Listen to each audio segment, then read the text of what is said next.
Motivation is not a static resource. It is a dynamic fire that requires constant oxygen to stay alive. In difficult periods like market downturns or failed projects, that fire can quickly dwindle to embers. As a leader, your role is not to demand energy from an exhausted team, but to understand the mechanics of why that energy disappeared. This video explores sustainable strategies to rebuild your team's motivation when they need it most.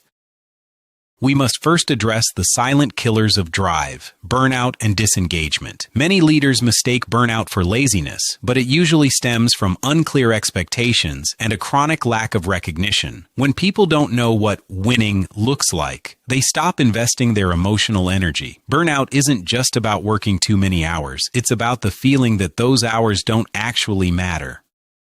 Real, lasting motivation is built on a foundation of purpose and progress, not temporary pep talks. If a team member feels disconnected from the why behind their work, their tasks become a burden. Your job is to constantly rebuild the bridge between their daily actions and the larger impact those actions have on the world. Purpose is the fuel that keeps the fire burning when the excitement fades.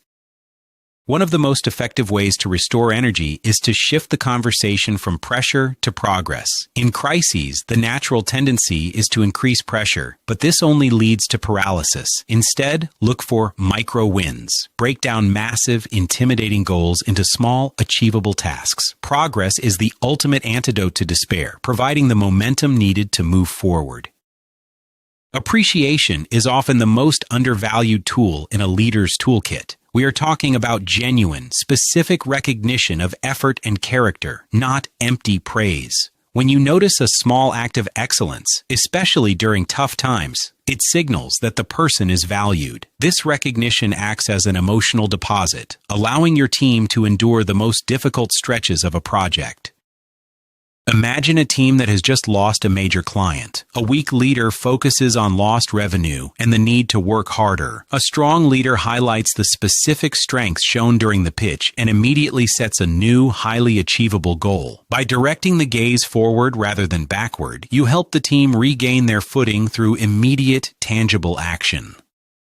As a leader, you are the primary architect of your team's emotional climate. If you project anxiety or defeat, your team will mirror that state instantly. However, if you project grounded optimism, acknowledging the difficulty while staying focused on the path, you create a safe container for work. You don't ignore the problem, but you refuse to let the problem define the team's identity.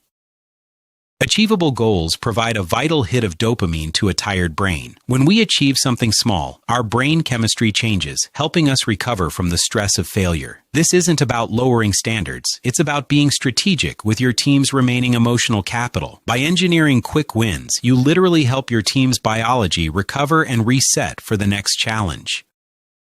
You can also rebuild motivation by giving back as much autonomy as possible. When everything feels like it's falling apart, people feel helpless. Let your team decide how they will tackle the next milestone. When people have a hand in designing the solution, they are naturally more motivated to see it through. Ownership is a powerful motivator that thrives even in the toughest conditions. Focus on sustainable habits, not hype. Hype is loud and short-lived, while sustainable motivation is quiet and steady. This requires you to look at your team's workload and eliminate the noise, tasks that drain energy without adding value. Protecting your team's focus is an act of leadership that builds deep loyalty and prevents future burnout. A leader must also be a translator of the struggle. You must give the difficult period a meaning. Is this a learning chapter or a refining fire? When people believe their struggle has a purpose, they can endure almost anything. But when they feel their struggle is meaningless, they will quit emotionally long before they quit physically. Transparency is essential for trust. If you pretend everything is fine when it clearly isn't, you lose credibility. Instead, be honest about the challenges while remaining resolute about the vision. This radical honesty creates a bond that motivates the team to fight alongside you rather than just working for you. Trust is the foundation of collective resilience. Sometimes the best thing a leader can do is practice active listening. Sit with your team and let them vent their frustrations without trying to fix everything immediately. Often, the act of being understood is enough to release emotional pressure and allow a person to return to a productive state. Validation is a powerful tool for emotional restoration. Address any perceived unfairness that surfaces during a crisis. If the team feels the burden is not shared equally, resentment will kill the recovery. Ensure that you, as the leader, are seen taking the hardest hits and making the biggest sacrifices. Leadership is a service, and your willingness to share the struggle proves your commitment to the team.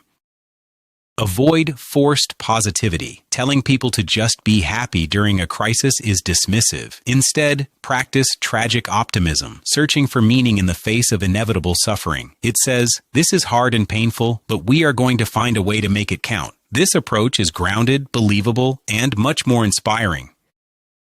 Keep an eye on the recognition gap. Most leaders think they give enough praise, but most employees feel they don't receive enough. Close that gap. Be loud with your appreciation and quiet with your criticism. Make it a daily habit to find at least one person doing something right and tell them exactly why it matters to the mission. Rebuilding motivation is a slow, intentional process of reconnecting people to their work and to each other. It's about replacing pressure with progress and silence with transparency. When you prove that their effort is seen and their contribution is vital, you build a bond that is unbreakable, even in the darkest times. Leadership is about holding the vision when others have lost it. If you can manage the emotional climate with empathy and skill, motivation will flow naturally. Take the first step today. Celebrate one small win, re-explain the why, and lead your team back to the light. You have the tools to reset the energy. Use them with intention.